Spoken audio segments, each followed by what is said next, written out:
In the United States, he's been extensively involved in the negotiations with Russia prior to the invasion. He is speaking now. Let's listen into the Secretary of State. The assault continues by land, by air, by sea. And as I noted in my remarks at the UN Human Rights Council just yesterday, Russian strikes are hitting schools, hospitals, residences. They're destroying critical infrastructure, which supplies millions of people across Ukraine with drinking water, with electricity, with gas to keep from freezing to death. Buses, cars, ambulances being shelled. Yesterday, Russian strikes in Kyiv struck the capital's main television and radio tower and destroyed part of the Babi Yar Holocaust Memorial. Apartment buildings outside of Kyiv were hit, partially collapsed.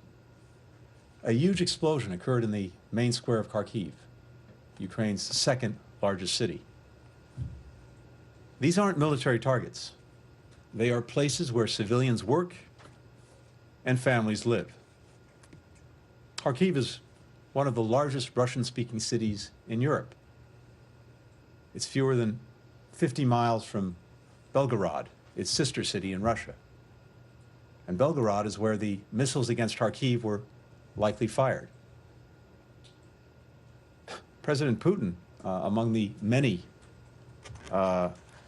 false justifications he's given for invading Ukraine, has cited the need to protect against an imaginary threat to Russian ethnic and Russian-speaking peoples.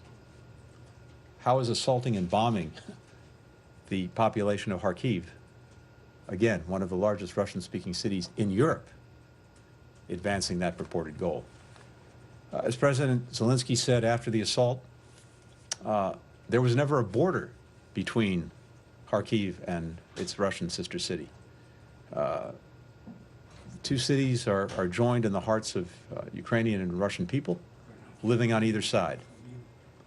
Among the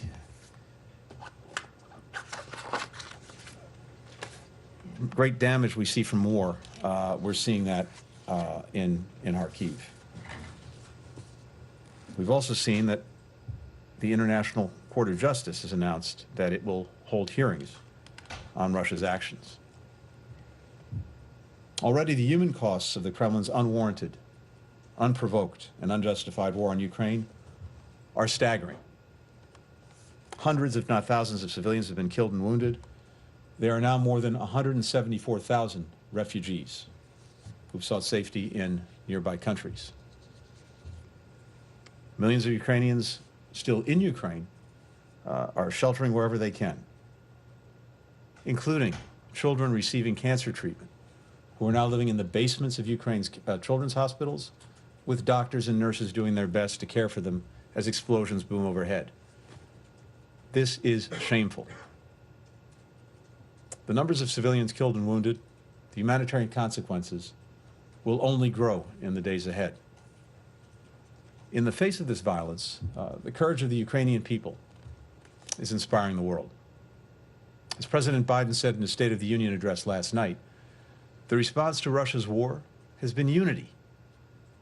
Unity among world leaders, unity in Europe, unity among people gathering around the world to protest President Putin's war of choice, including thousands of people in Russia and Belarus coming out to protest peacefully, even though they know what they risk in so doing. Because the Biden administration dedicated its first year to repairing and rebuilding our alliances and partnerships in Europe and around the world, and because we spent the better part of the past several months raising alarms about looming Russian aggression, declassifying and sharing our intelligence nearly in real time, and relentlessly exposing President Putin's lies, we were ready. In fact, one reason why we're seeing the unified response now is because we made the decision late last year to publicize to the world what we knew was underway and the playbook we were convinced Russia would follow. I went to the UN Security Council 2 weeks ago to walk through, step by step, the pretext for war that we were sure President Putin would invent and the subsequent military invasion that he planned to order. And that's precisely what he did, while Russian officials continued to deny it right until the invasion began. Seeing that duplicity and premeditated aggression play out exactly as we'd predicted has generated outrage and solidarity across Europe and around the world. And that's turned into unprecedented action. We said that if the Kremlin ordered an invasion, we would help Ukraine defend itself while imposing costs on Russia. Last week, the president approved $350 million in military assistance to Ukraine to help with the armored, airborne, and other significant threats it now faces.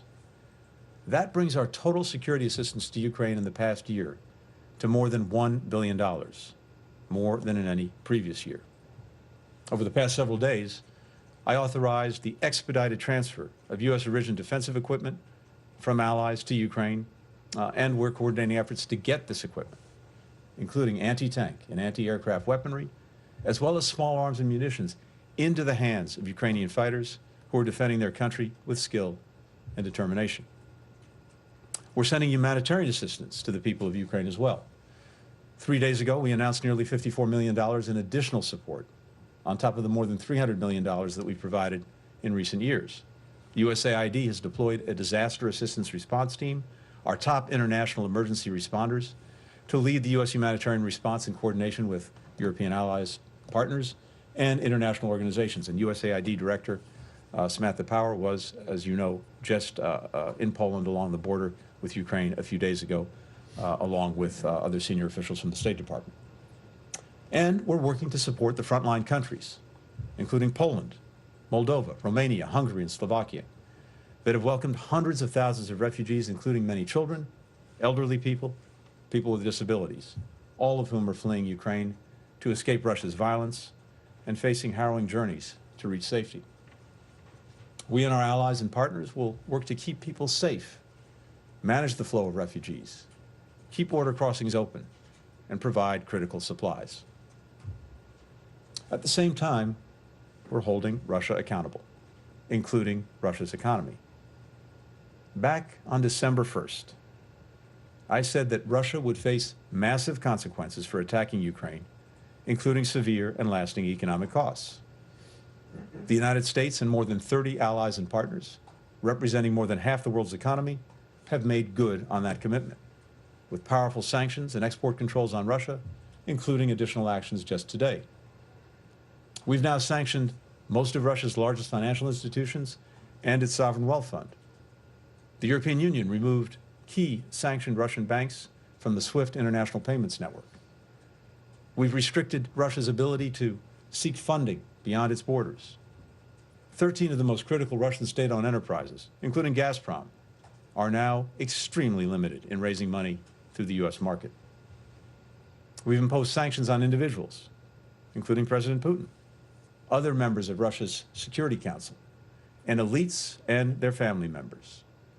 And we and our allies and partners are launching a task force to identify, track down, and freeze the assets of sanctioned Russian companies and oligarchs. We will freeze and seize their yachts, their private jets, their opulent estates in world capitals. Today, we're also imposing sweeping sanctions on Russia's defense sector. In total, 22 Russian defense-related entities will be designated, including companies that make combat aircraft, infantry fighting vehicles, missiles, unmanned aerial vehicles, electronic warfare systems, the very systems now being used to assault the Ukrainian people, abuse human rights, violate international humanitarian law. We're also imposing export controls on Belarus to hold the Lukashenko regime accountable for being a co-belligerent in President Putin's war of choice. We will choke off Belarus's ability to import key technologies. And if Lukashenko's support for the war continues, the consequences for his regime will escalate. All told, these sanctions and restrictions have had a powerful effect on Russia's economy. The value of the ruble has plummeted. The Russian stock market closed as fear of capital flight rose. Interest rates more than doubled.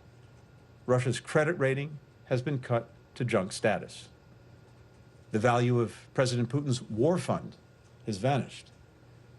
And by choking Russia's access to technology, we're delivering a blow to its economy and military that will be felt not just now, but for years to come. President Putin may have assumed that the United States and our allies were bluffing when we warned of massive, unprecedented consequences. But, as President Biden likes to say, big nations can't bluff. The United States doesn't bluff, and President Putin has gravely miscalculated. As President Biden made clear last night, this is President Putin's war. This isn't the Russian people's war. It's becoming clearer by the day that the Russian people oppose it. Members of the Russian military oppose it and had no idea what they were being sent to do. And now the Russian people will suffer the consequences of their leaders' choices. So, my message to the people of Russia, if they're even able to hear it, as the Kremlin cracks down even harder on media outlets reporting the truth, my message is that we know many of you want no part of this war. You, like Ukrainians, like Americans, like people everywhere, want the same basic things. Good jobs, clean air and water, the chance to raise your kids in safe neighborhoods, to send them to good schools, to give them better lives than you had. How in the world does President Putin's unprovoked aggression against Ukraine help you achieve any of these things?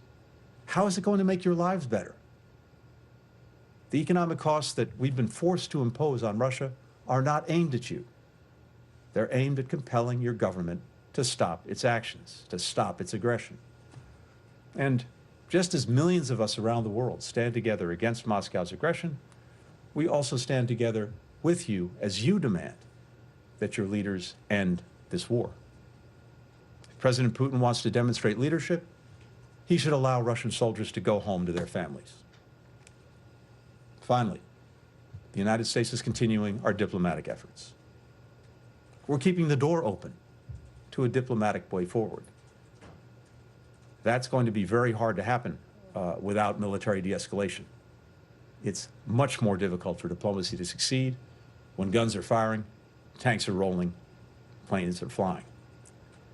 But if Russia pulls back and pursues diplomacy, we stand ready to do the same thing.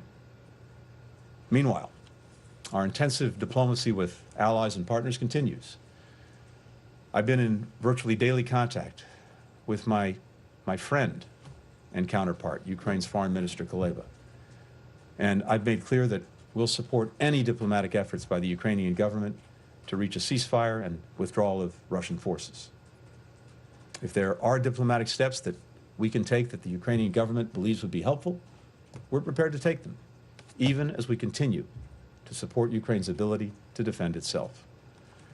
Tomorrow, I'll travel to Brussels, where I'll meet with our NATO, European Union, and G7 allies and partners to continue our coordination, to commend them on the unprecedented steps that they've taken to support Ukraine and hold Russia to account, and to reaffirm our Article 5 commitment that an attack on any NATO member is an attack on all.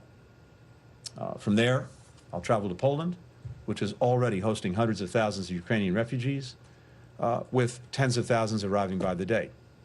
And then to Moldova, which is also hosting Ukrainian refugees, and where Russian troops have been occupying territory against the will of the people for years.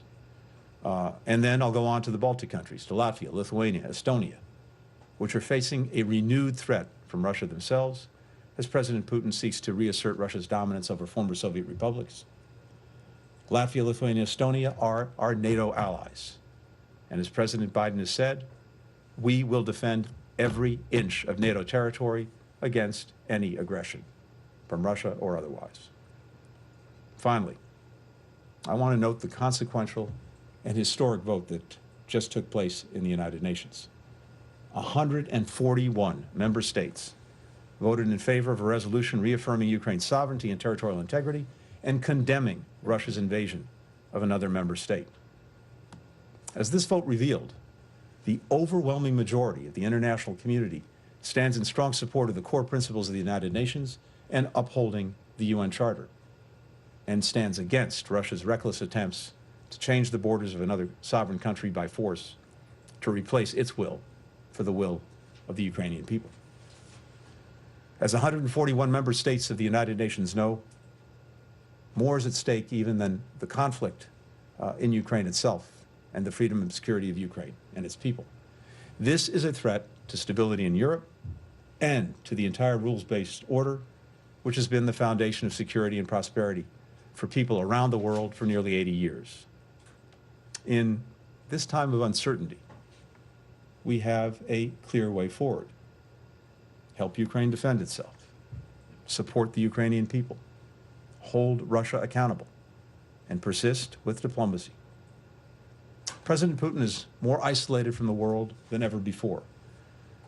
As President Biden predicted last night, when the history of this era is written, Russia's war on Ukraine will have left Russia weaker and the rest of the world stronger. And in the days ahead, we'll continue to draw inspiration from the iron will of the Ukrainian people. With that, happy to take some questions. Hello, Mr. Secretary. Thanks for being here. All right, so we're listening into the top diplomat in the United States, top diplomat there, Antony Blinken, who has been involved in these negotiations with Russia, painstaking negotiations for months prior to this invasion, giving an update today on the war in Ukraine, day 7.